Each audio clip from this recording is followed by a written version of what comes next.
सुप्रभात बच्चों।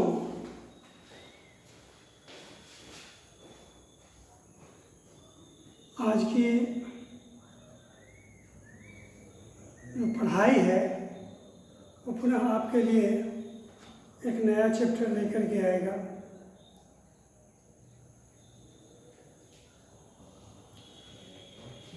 तो कहाँ तक पढ़ा चुके हैं ज़रा उसका अवलोकन कर लें।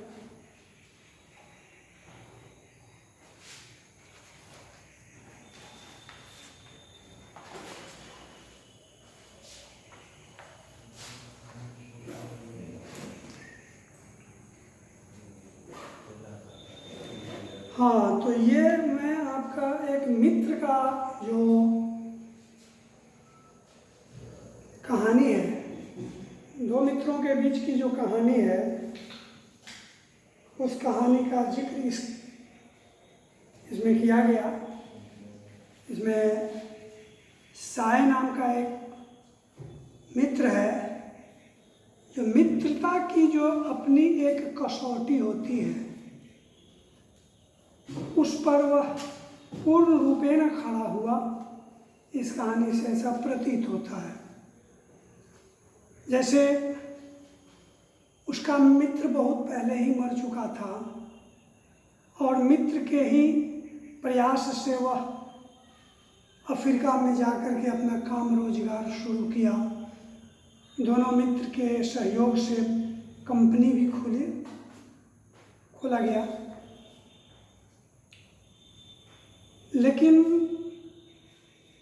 मित्र की मृत्यु के उपरांत भी वह मित्र के परिवार वालों को इस बात का एहसास नहीं होने दिया कि हमारे पिताजी या हमारे पति अब इस दुनिया में नहीं रहे। इसके पीछे कारण ये था, उस मित्र की जो पत्नी थी ना, हमेशा रोग से ग्रसित रहती थी। रोगी शरीर था उसका और बच्चे बहुत छोटे छोटे दुधमुहा बच्चे थे। उस स्थिति में अगर किसी के पति का चला जाना, उसके जाने की सूचना अगर उसे मिलती तो उसका परिवार बिखर जाता। बाल बच्चे आज की जो ये स्थिति थी उस स्थिति में नहीं आते। इसलिए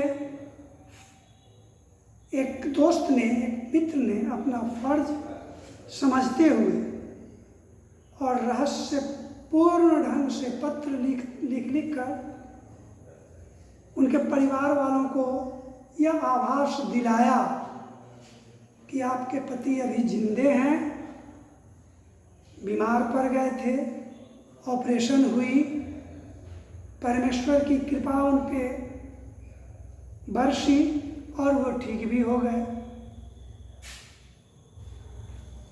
ये सारा रहस्य पूर्ण ढंग से पत्र लिखा जा रहा था एक मित्र के द्वारा, यद्यपि वो इस दुनिया में अब थे नहीं। लेकिन धीरे धीरे सारा उसका काम हो गया। बेटी की शादी में भी पैसा इन्होंने भेजा, बच्चों की पढ़ाई लिखाई में भी पैसा भेजा, लेकिन उस परिवार को एहसास नहीं होने दिया। बेटी की शादी में भी घर वालों का पूरा दबाव था कि कम से कम शादी में आइए, बेटी की शादी हो रही है, छोटे छोटे बच्चे आपका इंतज़ार कर रहे हैं, बहुत दिन हो गए घर आए हुए। अभी क्या बोलता बेचारा, बहाना पर बहाना लगा कर शादी में भी नहीं गया।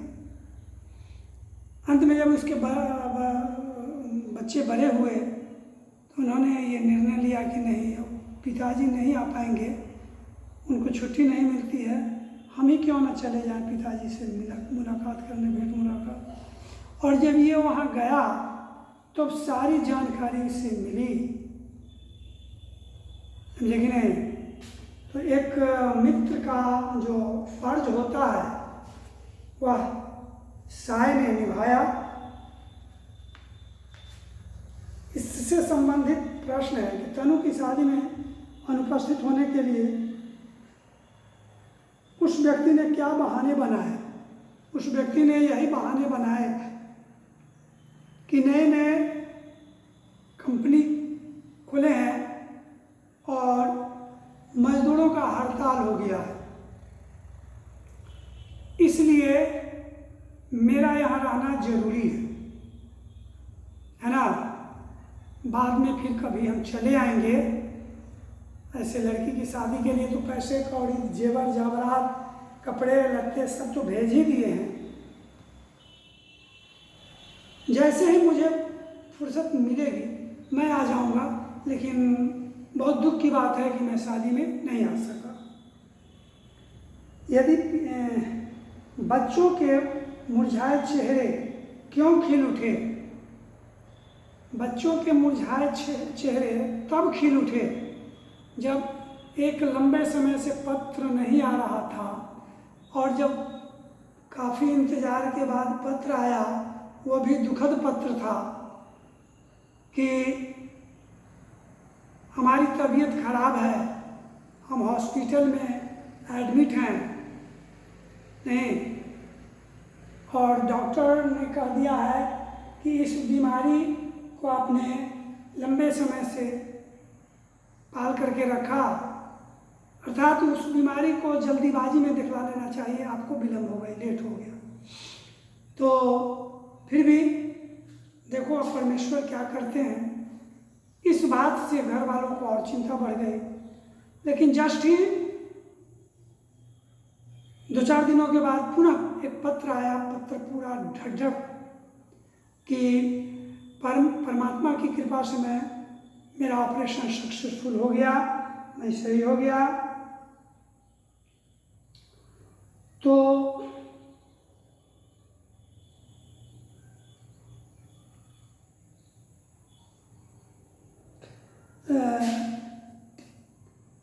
जब ये पत्र आया काफ़ी लंबे समय के बाद कि हमारी तबीयत ठीक नहीं है, हम बीमार हैं, ऑपरेशन होगा हमारा, डॉक्टर ने मुझे बोल दिया है, और ऑपरेशन भी अब ईश्वर के हाथ में है, क्योंकि ये बीमारी थोड़ी बढ़ चुकी है।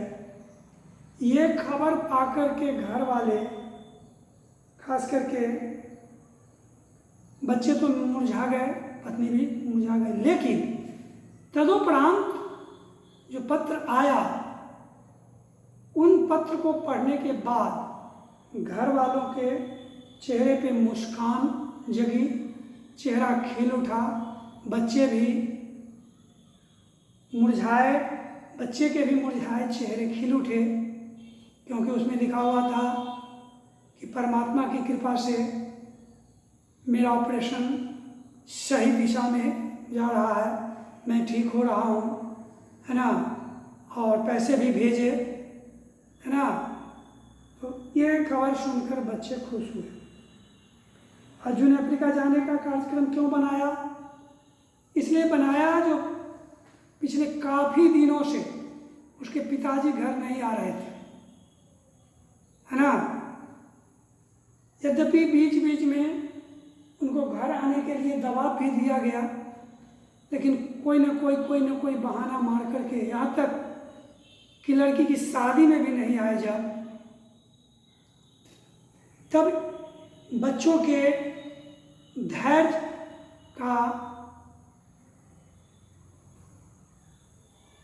धैर्य टूट चुका था, टूट गया। और तब अज्जू ने कहा कि क्यों ना हम ही चले जाते हैं, पिताजी से मुलाकात, बात हो जाएगी, ठीक है। तो उसने अफ्रीका जाने का निर्णय किया, कार्यक्रम बनाया। पत्र को अजीब क्यों कहा गया है? पत्र को अजीब इसलिए कहा गया है, जो व्यक्ति तो साक्षात होते नहीं हैं, लेकिन पत्र के माध्यम से ऐसा प्रतीत होता है, ऐसी अभिव्यक्ति होती है कि पत्र लिखने वाले से हम फेस टू फेस बात कर रहे हैं। यद्यपि पत्र लिखने वाले वहाँ पे उपस्थित नहीं होते। यह पत्र का एक अजीब गुण है। दूसरी बात कि पत्र तुम्हारे जगह पे तुम्हारा ही एड्रेस पर कोई दूसरा व्यक्ति अगर पत्र लिख दे तो अगले को इसकी जानकारी नहीं होगी। हाँ, हैंड राइटिंग और से जब उसको शक होगा, जब इसका छानबीन करेगा तब जाकर के पता चलेगा, नहीं तो शुरुआती दौर में नहीं होगा। इसके पति कब के मर गए, लेकिन पत्र में ये जिंदा है। पत्र अभी इनको जिंदा रख रहा है। यही पत्र अजीब सी बात है पत्र में, क्योंकि पत्र इसका दोस्त लिख रहा है और इस पत्र में कहीं भी उसके पति के मरने का जिक्र नहीं है, जिसके कारण उसका परिवार बिखरने से बच गया। सभी बच्चे पढ़ लिख लिए, बेटी की शादी हो गई, उसका बुरा वक्त करीब करीब खत्म होने की स्थिति में आ गया, है ना। लेकिन पत्र ने इस बात का प्रमाण नहीं दिया कि वो अब दुनिया में नहीं रहे। पत्र में यही अजीब खासियत है। तो दो खासियत है। एक तो खासियत है कि पत्र अपने के जगह पर गैर भी लिख देते हैं अपना एड्रेस दे करके, और सही बात से हमें जानकारी नहीं मिल पाती। झूठी जानकारियाँ की आशा में हम झूठी जानकारियों में रहते हैं। दूसरी बात, पत्र में एक और खासियत ये है, पत्र को अजीब इसलिए कहा गया है कि पत्र एक ऐसा माध्यम है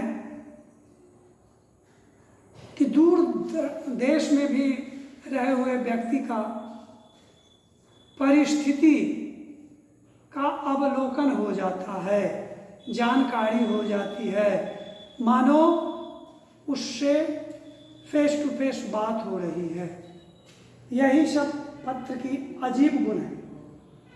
यदि पिता के दोस्त उनके परिवार वालों को उनकी मृत्यु की खबर तभी दे देते तो क्या परिणाम होता, विस्तार से उत्तर दीजिए। यदि पिता के मित्र उनके परिवार वालों को अगर उनके पिता की मृत्यु की सूचना दे देते तो शायद उनका परिवार आज जिस स्थिति में है नहीं होता। उनके परिवार बिखर जाते, कोई अवलंब नहीं था परिवार को चलाने का। सभी छोटे छोटे बच्चे दूधमुहा बच्चे थे, किसी के पास ज्ञान बुद्धि विवेक नहीं थी जो कहीं से दो पैसा कमा करके भी परिवार में लाता, उस योग्य भी नहीं था। सब अभी पढ़ने लिखने वाला लड़का था। अगर पिता की मृत्यु की सूचना उसे मिल जाती तो कुछ ही दिनों के बाद जब वह होश संभालता तो स्कूल नहीं जाकर किसी कंपनी में, किसी दुकान में, किसी होटल में, किसी चाय की दुकान में, किसी साइकिल की दुकान में दो पैसा कमाने के फेरा में लगा रहता और उसका भविष्य खराब हो जाता, पढ़ाई नहीं हो पाती। एक बात। दूसरी बात कि इसकी सूचना मिलते ही रुग्ण पत्नी तत्काल वह भी दुनिया को छोड़ देती, क्योंकि एक पति की आसरा को लेकर के वह जिंदा है। जीवन और मौत के बीच संघर्ष कर रही है, रुग्ण सुग्ण अवस्था में है। रोगी व्यक्ति रोगी है तो उसके पति के मरने की सूचना अगर उसे मिल जाती तो शायद वह तत्क्षण दम तोड़ देती, क्योंकि वह किसके सहारे अब जिंदा रहेगी यह सोचकर वह दम तोड़ देती। और जब दम तोड़ देती तो बच्चे बिखर जाते, उनका भविष्य खराब हो जाता। यह सब सोचते हुए दोस्त ने कहा कि चलो, मरने वालों को तो कोई नहीं रोक सकता, वो तो मरने का मर गया, लेकिन हाँ, उसके परिवार को सांत्वना रूपी पत्र दे देकर उसको यह एहसास नहीं होने दें कि उसके पति अब इस दुनिया में नहीं रहे, बच्चों के पिता अब इस दुनिया में नहीं रहे, है ना, ताकि उसका बच्चों का भविष्य बने, पढ़ लिख ले कुछ बच्चे। उसके बाद तो सच्चाई नहीं छिपती है, सच्चाई छुप नहीं सकती बनावट के वसूलों से, और खुशबू आ नहीं सकती कागज़ के फूलों से। तो सच्चाई जो होती है आज न कल प्रकट होती है। सच्चाई जो है परेशान होता है, पराजित नहीं होता। लेकिन सच्चाई तो आज न कल आती ही, लेकिन इसका परिवार लुट जाता। इस सब को मद्देनजर रखते हुए उसके दोस्त ने उसे इसकी सूचना नहीं दी। मैत्री पाठ विषय पर अनुच्छेद लिखना। 10 पंक्ति, 20 पंक्ति, 25 पंक्ति में अनुच्छेद होता है। तो मैत्री क्या चीज होता है, इस संदर्भ में आपको उस पर अपना विचार प्रकट करना है, प्रकाश डालना है। तो मैत्री बड़ा ही पवित्र बंधन होता है। मित्रता एक पवित्र बंधन होता है, जिसे आज के दौर में लोग उसे अपवित्र कर दिए हैं, है कि नहीं। पवित्र विश्वास का रिश्ता होता है, जिसको आज के दौर में अविश्वास से सिंचित कर दिए हैं। तो आज की मित्रता की बात मैं नहीं कहता। मित्र वह होते हैं जो एक दूसरे के सुख में, दुख में, विपत्ति में काम आते हैं, समझे कि नहीं। अगर ऐसा नहीं करते हैं तो वह मित्र होने के योग्य नहीं होते। अभी जो आपने इस कहानी को पढ़ा तो शायद करीब 2-4-5 वर्षों तक अपने मित्र के परिवार का लालन पालन भरण पोषण क्यों करता, उसको क्या जरूरी थी। वो तो अपना एक पत्र दे करके घर परिवार वालों को जानकारी दे दिया होता कि चलो भाई, तुम्हारे अब पिता इस दुनिया में नहीं रहे, अब तुम सोचो क्या करोगे नहीं करोगे। लेकिन नहीं, उसने एक मित्रता का फर्ज अदा किया, है कि नहीं। एक मित्र का क्या कर्तव्य होता है, उसका परिचय उसने दिया। उसको इस बात का याद था, इस बात का एहसास था कि जब हमारी स्थिति दयनीय थी तो यही मित्र ने मुझे यहाँ तक लाया और अपने साथ रखा, और दोनों मिलकर बहुत आगे बढ़े। इसमें इसी मित्र का पूरा श्रेय है। इसलिए वह कृतज्ञ नहीं होकर कृतज्ञता उस परिवार के प्रति कृतज्ञता प्रदान किया, जाहिर किया। तो ऐसा ही होना चाहिए। एक मित्र के नाते हर मित्र का यही कर्तव्य होना चाहिए। या तो मित्रता करो नहीं किसी से, अगर करते हो तो जी जान से उसकी मदद करो। करो मित्र की मदद हमेशा, तन से मन से खुश होकर, और उसका जो भी काम पड़े तुम करो उसे पूरा हंसकर। ऐसी मित्रता नहीं कि खाना हो जब पास तुम्हारे तुम स्वतः खा लो, नहीं, तुम भी उसको देकर खाओ। कहने का तात्पर्य है कि दो दिल एक जान अगर कहा गया है तो मित्रता को कहा गया है। दो दिल होता है, दो शरीर होता है, लेकिन एक ही जान होती है कि नहीं? इसको कहते हैं मित्रता। कृष्ण और सुदामा की मित्रता आपने पढ़ी है, हैं? तो ऐसे ऐसे बहुत से उदाहरण हैं जो एक मित्र अपने दूसरे मित्र के लिए प्राण की भी आहुति दे दी है, प्राण की बाजी भी लगा दिया है उस मित्र के लिए। तो मित्रता की सही परिभाषा यही है कि मित्र वही है जो विपत्ति में काम आवे, मित्र वही है जो एक दूसरे के लिए जान भी दे दे, मित्र वही है जो एक दूसरे के परिवार को अपना परिवार समझे, मित्र वही है जो एक दूसरे के सुख में सुखी और दुख में दुखी होकर के रहे, यही मित्रता है। तो इसको आपको 10-20 पंक्ति में लिखना है। किसकी शादी की तिथि निश्चित हुई थी? बेटी की, उस औरत के बेटी की शादी की निश्चित तिथि ठीक हुई थी। अर्जुन ने हाई स्कूल की परीक्षा में कौन सा स्थान प्राप्त किया था? प्रथम। अनेक वादे करने पर भी पिता का घर आ पाना असंभव क्यों नहीं था?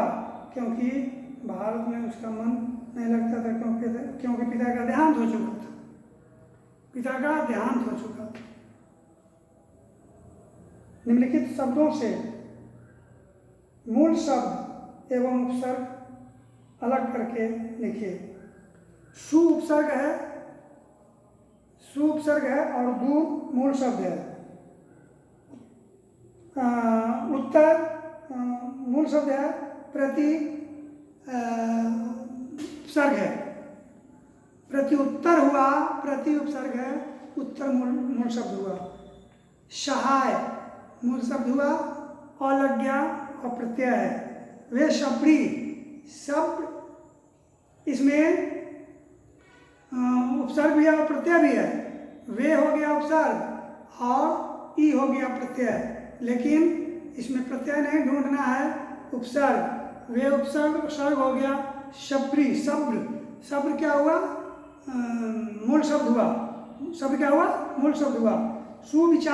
विचार इसमें मूल शब्द हुआ और उपसर्ग हो गया। धर्म मूल शब्द और उपसर्ग हो गया, दोनों को मिलाने से अधर्म हुआ।